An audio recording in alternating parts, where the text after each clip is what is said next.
Hey everyone, welcome back.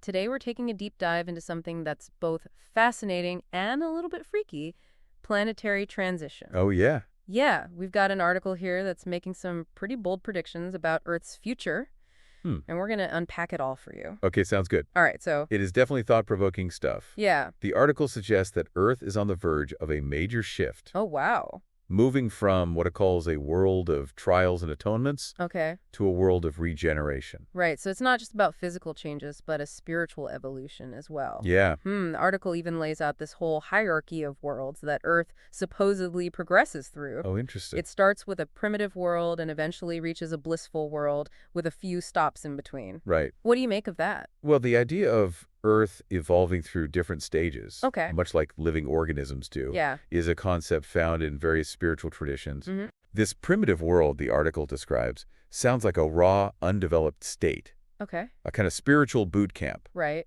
Then we move to the world of proof and atonement, which is apparently where we are now, Yeah. a place where we're tested and challenged to grow. It makes you wonder what kind of tests we're facing both individually and as a species. Right. The article also mentions something about a purging of negative energies and spirits as Earth transitions to this world of regeneration. Interesting. What exactly does that mean? That's where things get really interesting. Okay. The article doesn't go into specifics about how this purging happens, Mm-hmm. but it does suggest that only those who have achieved a certain level of spiritual progress will be allowed to remain on Earth during this transition. So like a spiritual rapture. Well, yeah, it's almost like Earth is becoming more exclusive, spiritually speaking. So who gets to stay and who gets sent packing? Where do these less evolved souls go? The article mentions a planet called Crom, where those who hasn't quite reached the spiritual mark are sent to continue their development. Crom. Crom, yeah. Wow. It's almost like a cosmic detour, Okay. a chance to learn and grow before rejoining the earthly journey. Okay, so there's this whole sorting process happening, but who's doing the sorting?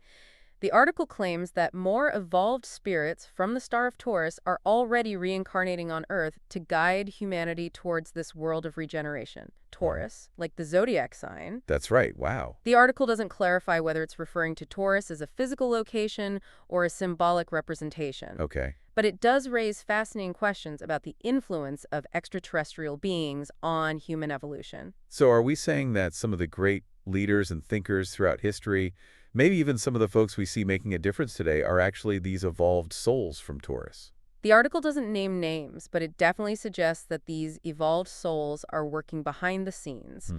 perhaps influencing events and inspiring positive change. It's a compelling thought, isn't it? Imagine if some of the brilliant minds pushing humanity forward are actually emissaries from another star system. It would certainly explain a few things. Right. But hold on, the article also talks about some heavy hitters from Earth's own history making a comeback. Oh, It mentions the return of great thinkers from the Neoplatonic school of Alexandria, the brilliant minds of the Pericles era, and the geniuses of the Renaissance. right. The article calls this the return of the greats. Yeah. It suggests that these influential figures from the past are reincarnating to assist with Earth's transition. So maybe some of the innovative thinkers and changemakers we see today are carrying the wisdom and insights of those historical figures. It's like they're passing the torch, guiding us towards a better future. Right. But how do we know if we're actually on the right track? Is there a deadline for this whole planetary transition thing? Well, that's where the article throws a real curveball. Oh, no. It claims that a 50-year moratorium was granted to Earth, Okay. beginning in 1969, the year humans landed on the moon, and ending in 2019. A 50-year deadline. What was the purpose of that? The article explains that this moratorium was decided upon by a council of celestial beings, Okay. including Jesus Christ, who it refers to as the spiritual governor of Earth. Wait, so a bunch of celestial beings had a meeting and Jesus was in charge? I know it's a lot to take in, Yeah. but according to the article, this 50-year period was a final opportunity for humanity to demonstrate moral progress Okay. and avoid a catastrophic World War III. So it was like a cosmic test. Pass and we move on to the next level, fail, and things get messy. Exactly. Oh, boy. The article presents two very distinct paths for Earth's future, Okay. depending on whether or not humanity succeeded in this 50-year test. Okay, now I have to know, what happens if we pass? Paint me a picture of this utopian future. Imagine a world where poverty and hunger are eradicated, Okay. diseases are cured through advanced genetic manipulation, All right. and access to information and culture is universal. Uh-huh. The article suggests that we might even have open contact with extraterrestrial beings who would share their advanced technologies with us. Wow, that sounds pretty incredible. It's like Star Trek, but with extra enlightenment thrown in. Right. But what if we didn't pass? What happens if we failed the test? Well, the article paints a much bleaker picture for that scenario. Oh. It warns of devastating earthquakes, tsunamis, volcanic eruptions, a cascade of natural disasters on a global scale. Oh my gosh. It even predicts nuclear fallout from a potential World War III, rendering the Northern Hemisphere uninhabitable. That's terrifying. It sounds like a combination of every disaster movie ever made. It definitely doesn't sound pleasant. Yeah. However, even in that dire scenario, the article offers a glimmer of hope. Okay. It suggests that Brazil would become a haven for survivors, Oh, really? playing a vital role in Earth's eventual regeneration. So even if we mess things up pretty badly, there's a plan for rebuilding. That seems to be the message. The article highlights Brazil's potential to lead the way in rebuilding a more spiritually evolved society. Okay, so we've got this planetary transition, this 50-year test, good and bad outcomes, and all this talk about evolved soul and reincarnation. Right. But there's one more piece of the puzzle I'm not quite grasping. Okay. The article mentions that after the year 2000, evil spirits wouldn't be allowed to reincarnate on Earth anymore. Yeah. What's that all about? Well, that's a really interesting point. Yeah. Remember how we were talking about Earth becoming more spiritually exclusive? Uh-huh. The article suggests that after the year 2000, reincarnation on Earth would be reserved for those who had achieved significant spiritual progress. Okay. It's almost as if Earth's spiritual vibration was being raised, making it incompatible with those who hadn't evolved sufficiently. So if someone hadn't evolved enough, they'd be sent to Crom instead. That's the implication. It seems like there's a cosmic sorting system at play, guiding souls to the environments that best suit their level of development. This whole concept of planetary transition is pretty mind-blowing. Yeah. We've got spiritual evolution, extraterrestrial influence reincarnation in a 50-year deadline. It is a lot. It's a lot to process. It certainly challenges our conventional understanding of the world and our place in the cosmos. Right. But before we get ahead of ourselves, let's rewind for a second. Okay. The 50-year moratorium ended in 2019. Right. So where does that leave us now? Yeah. Did humanity pass the test, or are we headed for disaster? Right. That's the big question, and it's one we'll try to unpack in the next part of our deep dive. Okay. Stay tuned, because things are about to get really interesting. That's the million-dollar question, isn't it? And the article doesn't give us a clear-cut answer. Right. It lays out these two potential paths, but leaves it open to interpretation. Yeah. So where do you think we stand? Do you see evidence that we're moving towards that world of regeneration the article describes? Honestly, it's hard to say. There are definitely signs of progress. Uh-huh. Look at the advancements we've made in technology, medicine, and global communication. Yeah. There's a growing awareness of issues like climate change and social justice. Right. Doesn't that suggest at least some of us are waking up to the need for change? I see your point. Those are definitely positive developments. And the article does mention that this transition won't be a sudden event, Okay. but a gradual process. Perhaps we're in the midst of it right now, Yeah. even if we don't fully recognize it. Maybe we're like caterpillars in the cocoon, slowly transforming into something new and beautiful. Yeah. But the article also paints a pretty grim picture of what could happen if we fail this cosmic test. Right. All those natural disasters, the nuclear fallout. Yeah. It's hard not to feel a little pessimistic sometimes. I understand that feeling. Yeah. The forces of division and destruction are definitely still at play. Right. We see it in the political polarization, the economic inequality, Yeah. the environmental damage we're inflicting on the planet. So how do we reconcile those two seemingly contradictory trends? On the one hand, we see progress and a yearning for positive change. Right. But on the other hand, we're still grappling with greed, conflict, and self-interest. It's like we're caught in a tug of war between these two opposing forces. That's a really insightful observation. And perhaps that tension is inherent in this process of planetary transition. Okay. The article does mention that this shift will involve a purging of negative energies, Right. which suggests there might be some upheaval and conflict along the way. Okay. Maybe it's not about achieving some perfect utopia overnight, but navigating this challenging period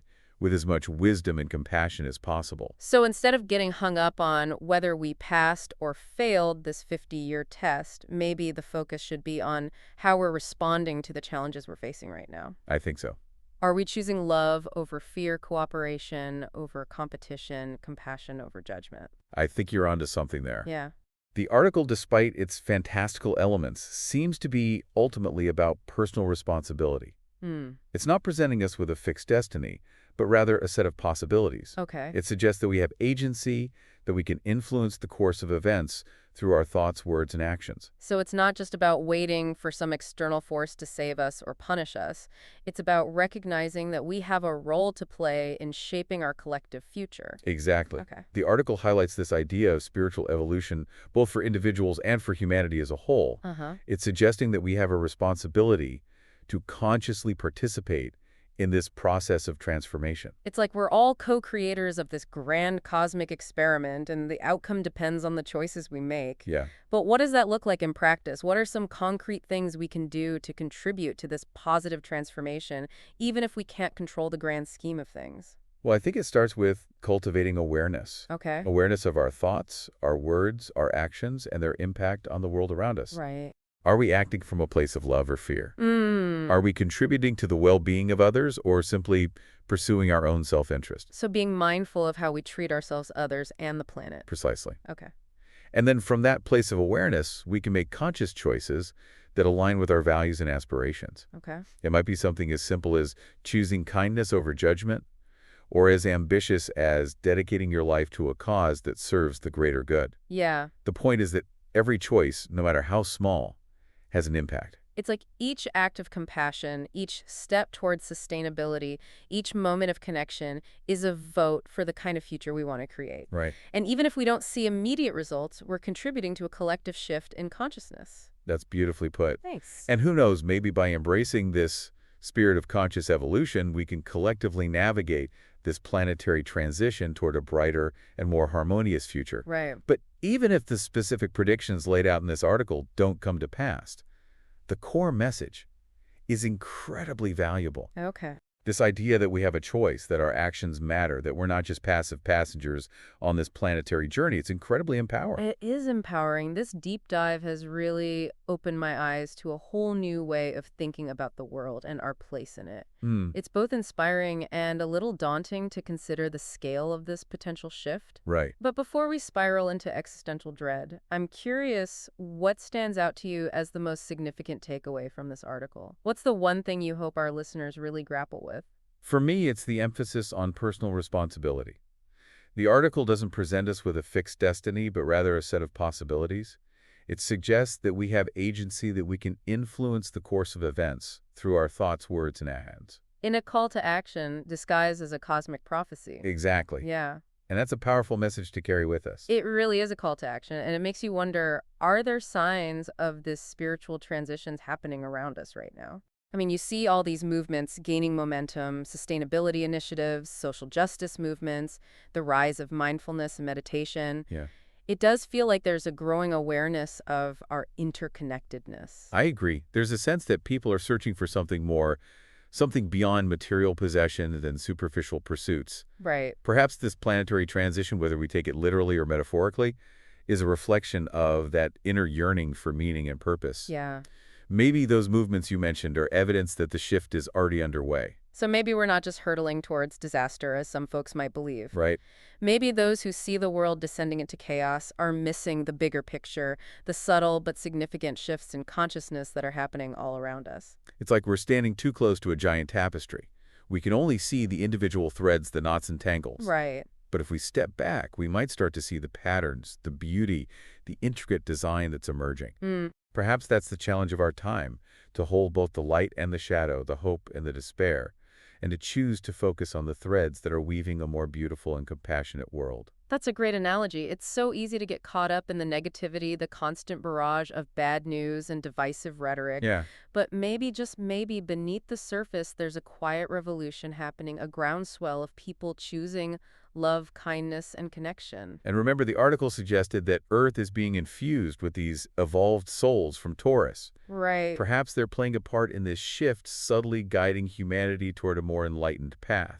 It's a comforting thought, isn't it, to think that we're not alone in this, that there are forces working for good even when things seem bleak. It's a reminder that we're part of something much bigger than ourselves, a grand cosmic tapestry woven with threads of love, purpose, and possibility. Yeah. And the beauty of it is that we each have the power to choose which threads we contribute.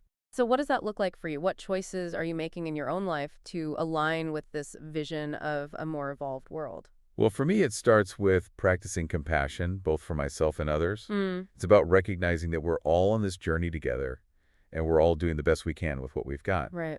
It's also about being mindful of my impact on the planet, making choices that support sustainability and minimize harm. That's something we can all do, regardless of our beliefs or circumstances. We can all choose to be a little kinder, a little more mindful, a little more conscious of our interconnectedness. Right. And who knows, maybe those small choices multiplied by millions will be enough to tip the scales in favor of that world of regeneration the article describes. Exactly. It's not about waiting for some grand external event to transform the world.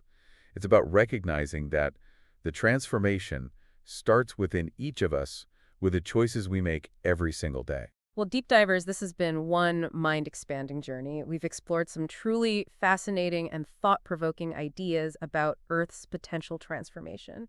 If you're as intrigued as we are by this whole planetary transition concept, we encourage you to check out the full book, Planetary Transition by Divaldo Franco, for a deeper dive into these ideas. And remember, even if the specific predictions don't unfold, literally, the core message of spiritual evolution and conscious choice is something we can all reflect on and apply to our own lives. Yeah. What choices will you make today to contribute to a brighter future for yourself and for the planet? That's a great question to ponder. Until next time, keep those minds open, those hearts connected, and keep diving deep.